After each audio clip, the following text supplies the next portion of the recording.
Yeah, that makes because the sense. content, the necessity for the content is there.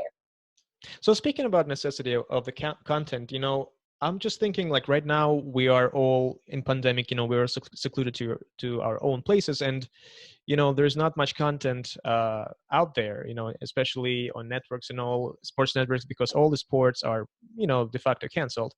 In your opinion, what should networks do to provide like I'm thinking like, did you get any sort of instructions or sort of like ideas to brainstorm like, all right, we are this network, we show sports, but there's no sports, what do we do about it? How do we keep our subscribers engaged? Oof. That has been the $1 million question. I've had power conversations with UNANIMO, which is the radio that I work with, the radio station. Actually, it's a digital platform.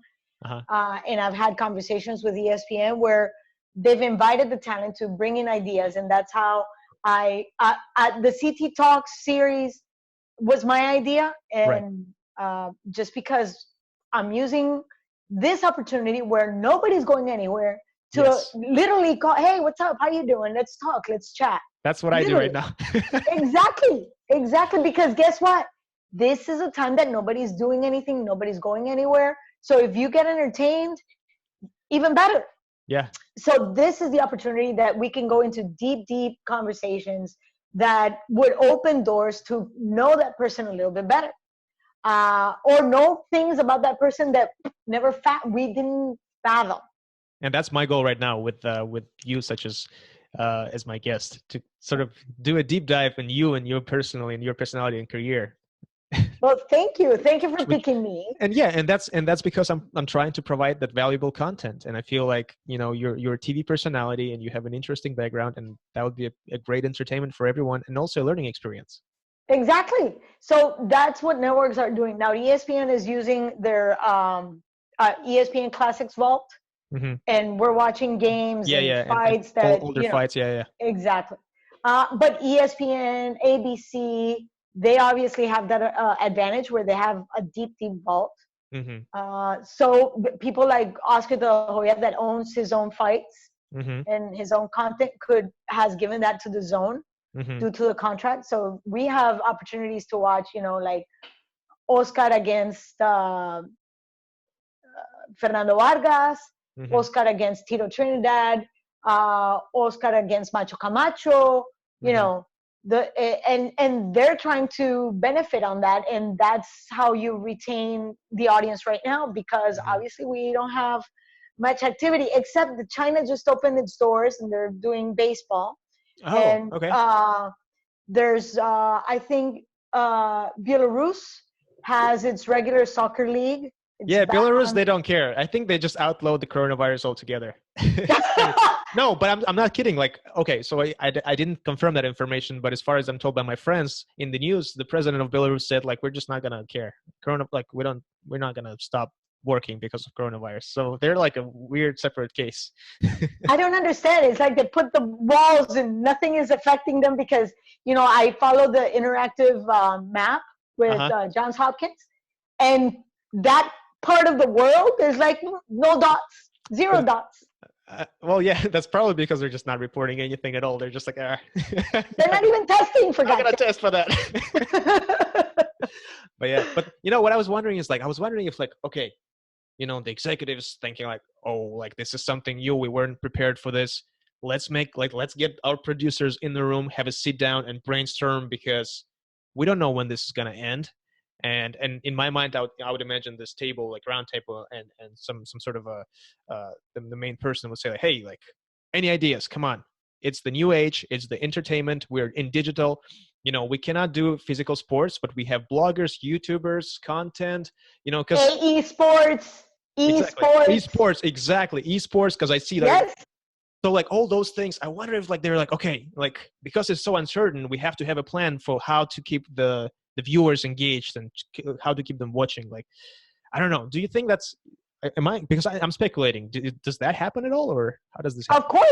Of course, except we don't sit in a room anymore. It's right, all video conference. That's true. So it's like a little Zoom chat. Like Zoom, yes. Uh, yes, literally. At this point in time, I know a lot of executive producers and CPs, what we call coordinating producers, are Hmm. sitting around trying to figure out where are we, what do we have, and how are we going to make this work to bring it here. Hmm. So I'm telling you, right now we're delving into esports. Hmm.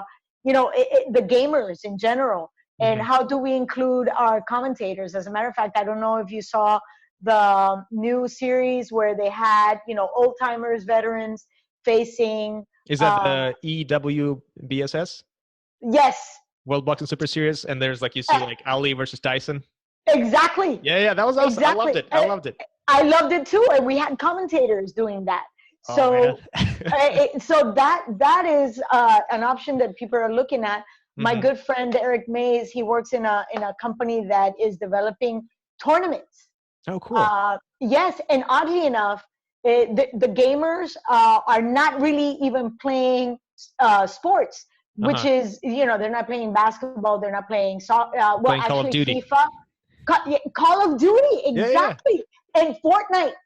yeah. They're having tournaments for Fortnite, You can't and imagine how much money is in Fortnite right now, and like the oh yeah, prizes are yeah, in millions. It's a crazy. 13-year-old made $5 million. Oh my god, just ridiculous. But that's the day and age we're living.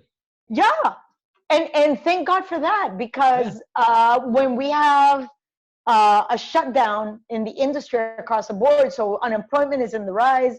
Mhm. The money's got to go somewhere. Mhm. So be it to a 13-year-old or a 45-year-old or a 60-year-old, if they're a gamer and they're gonna be, let me put it this way: a 13-year-old that's spending so much time in front of a computer playing a game Mhm. and not doing much, might as well make money, Yeah.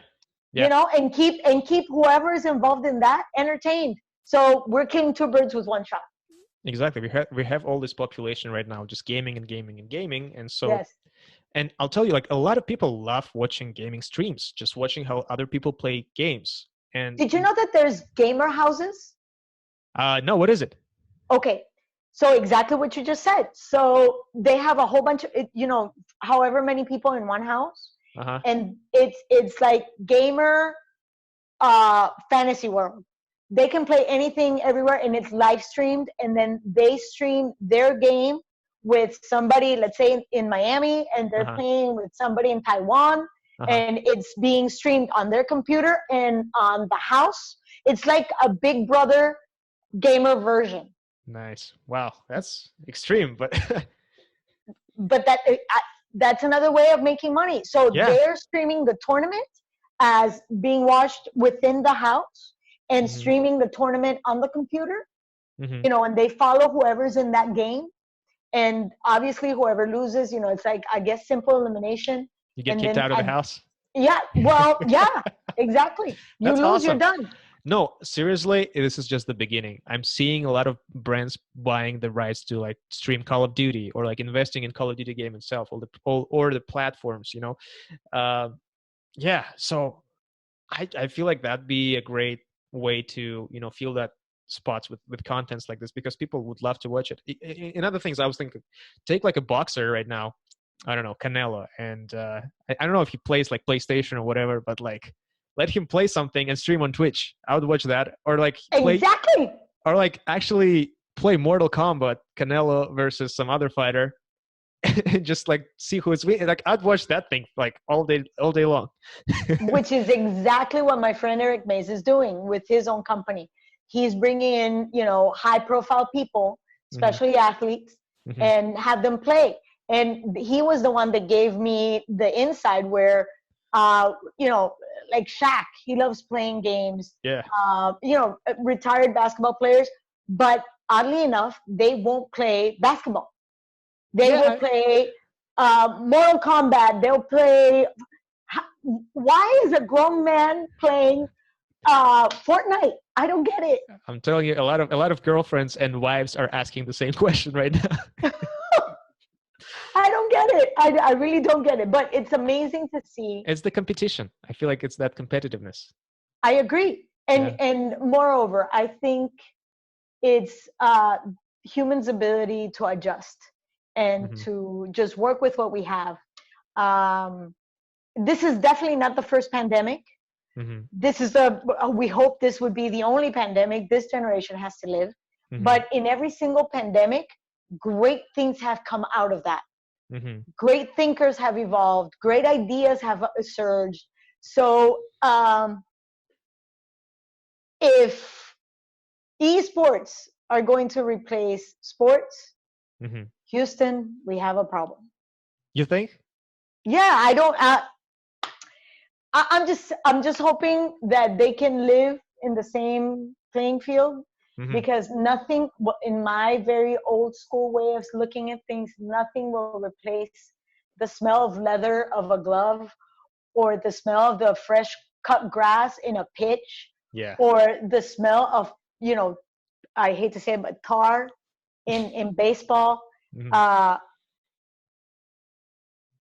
that smell of the wood in a basketball court, Mm-hmm.